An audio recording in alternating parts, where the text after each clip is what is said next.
शेतकऱ्यांसाठी जे काही नुकसान भरपाई आणि पीक विमा मंजूर करण्यात आला होता तो अद्याप मिळाला नाही. त्यामुळे शेतकऱ्यांना या खूप मोठ्या प्रश्नाचं उत्तर या व्हिडिओमध्ये मिळणार आहे. संपूर्ण व्हिडिओ पहा. त्याचबरोबर कोणकोणत्या जिल्ह्यातील शेतकऱ्यांना पीक विमा किंवा नुकसान भरपाई वितरण होणार आहे हे पण आपण सांगण्यात आणि किती नुकसान भरपाई वितरण होणार आहे. त्यासाठी जर तुम्ही पात्र असाल तरच तुम्हाला नुकसान भरपाई मिळणार आहे. पात्र असण्याचे कोणते कागदपत्र अपूर्ण असल्यामुळे आपण अपात्र होणार आहेत किंवा पात्र होण्यासाठी कोणती कागद द्यायचे आहेत ह्या दोन्ही प्रश्नाची पण तुम्हाला उत्तर मिळणार आहेत. त्यामुळे व्हिडिओ संपूर्ण पहा आणि नवीन असेल चॅनलला सबस्क्राईब करायचे विसरू नका, जेणेकरून महत्त्वपूर्ण व्हिडिओ तुम्हाला पाहायला मिळतात. तर शेतकरी मित्रांनो, पुन्हा एकदा शेतकरी कन्यावरून चॅनलवर तुमचे स्वागत करतो आणि व्हिडिओला सुरुवात करतो. शेतकरी मित्रांनो, तुम्हाला माहीत आहे जे काही शेतकऱ्यांचे पावसामुळे अतिशय जास्तीत जास्त नुकसान झाले आणि नुकसान भरपाई मंजूर करण्यात आली होती. पण शेतकरी मित्रांनो, त्यामध्ये काय अडचणी आल्यामुळे किंवा प्रत्येक शेतकऱ्यांचे नुकसान न पाहण्यामुळे त्या शेतकऱ्यांचे नुकसान भरपाई अद्याप मिळाले नाही. पण शेतकरी मित्रांनो, आता शासनाकडून नुकसान भरपाई पीक विमा एकत्र या तारखेला मिळेल अशी आव्हान किंवा आश्वासन देण्यात आले. शेतकरी मित्रांनो, आता हेक्टरी 17,500 रुपये हा पीक विमा शेतकऱ्यांना मिळणारच आहे. त्याचबरोबर हेक्टरी 10,000 रुपये ही नुकसान भरपाई पण शेतकऱ्यांना मिळणार आहे.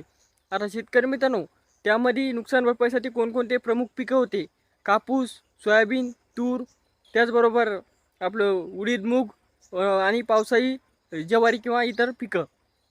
तर शेतकरी मित्रांनो, अशा प्रकारे पीक विम्यासाठी पण हे पिकं मंजूर होते. कापूस, सोयाबीन, हा आपलं तूर, उडीद, मूग अशा प्रकारे हे मुख्य पिकं प्रामुख्याने पीक विम्यासाठी मंजूर होते. पण शेतकरी मित्रांनो, 2025चा पीक विमा अद्याप मिळाला नाही. यामागचे कारण तर बरेचसे आहेत, पण कधी मिळणार हे समजत पहिले सांगणार आहे. आता शेतकरी मित्रांनो, बऱ्याचशा शेतकऱ्यांनी पीक विमा भरला होता. बऱ्याचशा शेतकऱ्यांची पीक हे खरडून गेले, ते नुकसान झालं, तर संपूर्ण मान्य आहे. पण शेतकऱ्यांच्या खात्यावर 1 रुपया पण आला नव्हता.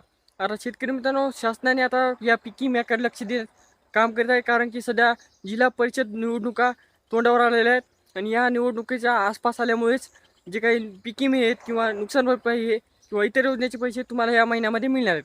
म्हणजेच की फेब्रुवारी महिन्याला जे काही 7 तारखेला मतदान आहे, 7 तारखेचं मतदान झाल्यानंतर तुम्हाला हे पैसे जमा होणार, म्हणजे की 7 तारखेपासूनच वितरण होण्यास सुरू होणार असं सांगण्यात आलं आहे. कारण की सध्या आचारसंहिता लागलेली आहे. आचारसंहितेमध्ये कोणतेही पैसे किंवा कोणत्याही स्कीमचे ओपनिंग किंवा पैसे देण्यात येत नाहीत. त्याचबरोबर अजितदादा पवार महाराष्ट्राचे उपमुख्यमंत्री यांचं निधन झाल्यामुळे बी 3 दिवस हे सरकारी काम बंद असल्यामुळे हे पैसे लांबविण्यात आलेत. नाही तर आताच तुम्हाला हे पैसे मिळणार होते. तर शेतकरी मित्रांनो, त्याचबरोबर नुकसान भरपाई तर मिळणारच आहे, पीक विमा पण मिळणार आहे. पण कोणकोणत्या जिल्ह्यांना मिळणार आहे? तर समजतपत्रे छत्रपती संभाजीनगर, त्यानंतर वर्धा, सातारा, सांगली, कोल्हापूर, परभणी, हिंगोली, नांदेड, यवतमाळ, त्यानंतर धुळे, बीड, अमरावती, अकोला अशा प्रकारे या सातारा अशा प्रकारे या संपूर्ण जिल्ह्यांना पीक विमा मिळणारच आहे. पण शेतकरी मित्रांनो, बाकीच्या जिल्ह्यांचं काय?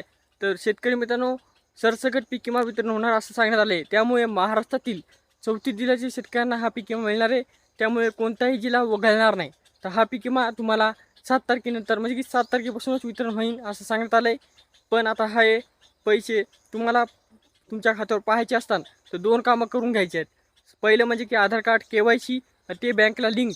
जर हे 2 कामं नसतात तर डेबिटद्वारे पीक विमा असो, नुकसान भरपाई असो, पैसे पाठवल्यानंतर तुमच्यापर्यंत येणारच नाहीत. कारण की तुमचे ओळखपत्र कार्ड नसल्यामुळे हे अपूर्ण दाखवते, पैसे आलेले वापस जातात. बरेचसे शेतकऱ्यांचे हे कागद अपूर्ण राहत आहेत आणि शेतकरी अपात्र होत आहेत. तर शेतकरी मित्रांनो, हे काम करायचं आहे. मित्रांना पाहुण्यांना ही महत्त्वाची माहिती पोहोचायची आहे. भेटूया नेक्स्ट वेळी. तोपर्यंत धन्यवाद. पण त्याआधी चॅनल सबस्क्राईब आणि लाईक करायचं विसरू नका.